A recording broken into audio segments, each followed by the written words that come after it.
चांदेवली नशा मुक्त की आवाज बने एमएलए दिलीप लांडे महोदय, माझी तुमच्या माध्यमातून गृहमंत्री या ठिकाणी बसलेले आहेत, त्यांना तीनच मागण्या आहेत।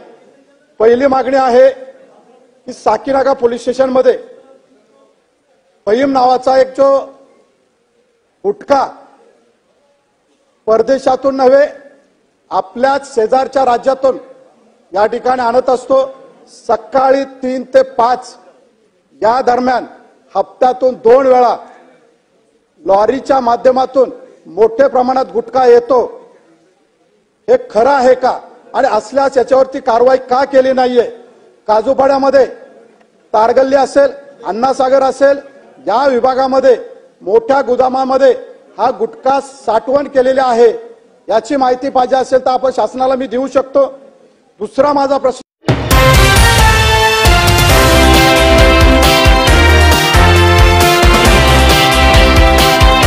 मैं हूं अम्मार खान, आप देख रहे हैं RATV न्यूज़। जिस तरीके से इन दिनों मुंबई के अंदर नशा काफ़ी ज़्यादा सक्रिय हो चुका है, मुंबई पुलिस लगातार नशा विक्रेता पर नकेल कसने पर लगी रहती है, लेकिन फिर भी नशा विक्रेता जो होते हैं वो अलग अलग तरीके से मुंबई के अंदर नशा लाते हैं और उसे बेचने की कोशिश करते हैं।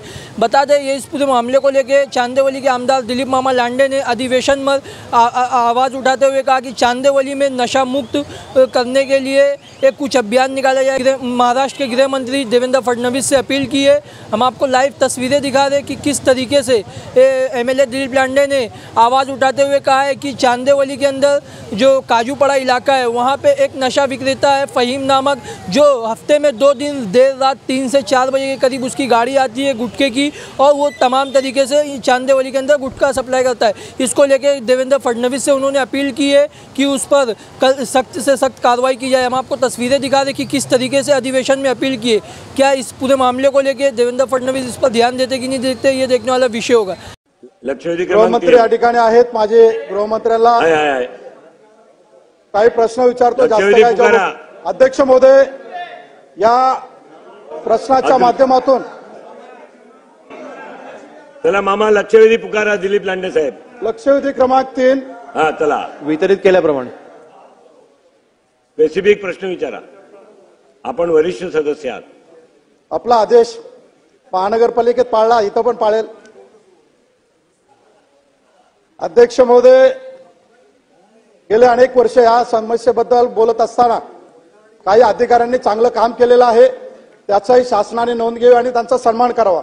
उदाहरणार्थ डीसीपी आदरणीय दत्ताजी नलावडे आहेत, वरिष्ठ पोलीस निरीक्षक सन्माननीय श्रीमती लता सुतार आहेत। आत्ताच काही दिवसापूर्वी साकीनाका पोलिसचे वरिष्ठ पोलीस निरीक्षक शिंदे साहेब यांच्या नेतृत्वाखाली साकीनाक्यातील काही टीमने उत्तर प्रदेशमधून कोट्यावधीचा माल, अंमली पदार्थ जप्त करून आरोपींना जेलबंद केलं। त्यांचं या ठिकाणी अभिनंदन करतो। अध्यक्ष महोदय, माझी तुमच्या माध्यमातून गृहमंत्री या ठिकाणी बसलेले आहेत, त्यांना तीनच मागण्या आहेत। पहिली मागणी आहे की साकीनाका पोलीस स्टेशन मध्ये फहीम नावाचा एक जो गुटखा परदेशातून नव्हे आपल्याच शेजारच्या राज्यातून या ठिकाणी आणत असतो। सकाळी 3 ते 5 या दरम्यान हप्त्यातून 2 वेळा लॉरीच्या माध्यमातून मोठ्या प्रमाणात गुटखा येतो। हे खरं आहे का आणि असल्यास याच्यावरती कारवाई का केली नाहीये? काजूपाड्यामध्ये तारगल्ली असेल, अण्णासागर असेल, या विभागामध्ये मोठ्या गोदामामध्ये हा गुटखा साठवण केलेले आहे। याची माहिती पाहिजे असेल तर आपण शासनाला मी देऊ शकतो। दुसरा माझा प्रश्न आहे की संजयनगर बीटच्या बाजूला घाटकोपर पोलीस स्टेशनच्या हद्दीमध्ये बीटच्या बाजूला फक्त 10 मीटरवरती गुटखा आणि अंमली पदार्थ विकले जातात। हे पोलिसांना दिसत नाही का? त्याच्या समोरच्या चाळीमध्ये 7 लोकांचं रॅकेट आहे। त्या ठिकाणी आता पुण्याला पकडलं गेलं, असे असताना त्या ठिकाणी पोलिसांना ते दिसत नाही का आणि त्याच्यावर कारवाई करणार आहे का?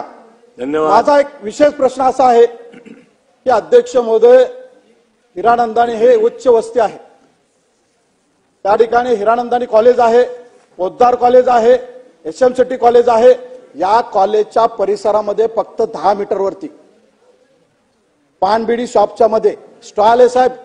अध्यक्ष महोदय, रस्त्यावरती लावलंय. सोसायटीच्या लोकांनी गेले 6 वर्ष तक्रार करतायत. महानगरपालिका कारवाई करत नाही, पोलीस कारवाई करत नाहीये. सकाळी 3 वाजेपर्यंत चालतो स्टॉल, चहा स्टॉल आणि पानबिडी शॉपच्या माध्यमातून मोठ्या प्रमाणामध्ये अंमली पदार्थ विक्री जातात. याच्यावरती प्लीज प्रश्न विचारा. प्रश्नाच्या याच्यावरती कारवाई करणार आहे का? आणि संजय नगर आणि जरीमरी या ठिकाणी खुल्लेआम दारू विक्री होते, मटका चालू आहे, याच्यावरती कारवाई करणार आहात का? मंत्री महोदय, ऐसी और अपडेट से जुड़े रहने के लिए सब्सक्राइब करें RATV न्यूज़। मैं फिर आज न्यूज़ के साथ अम्मार खान।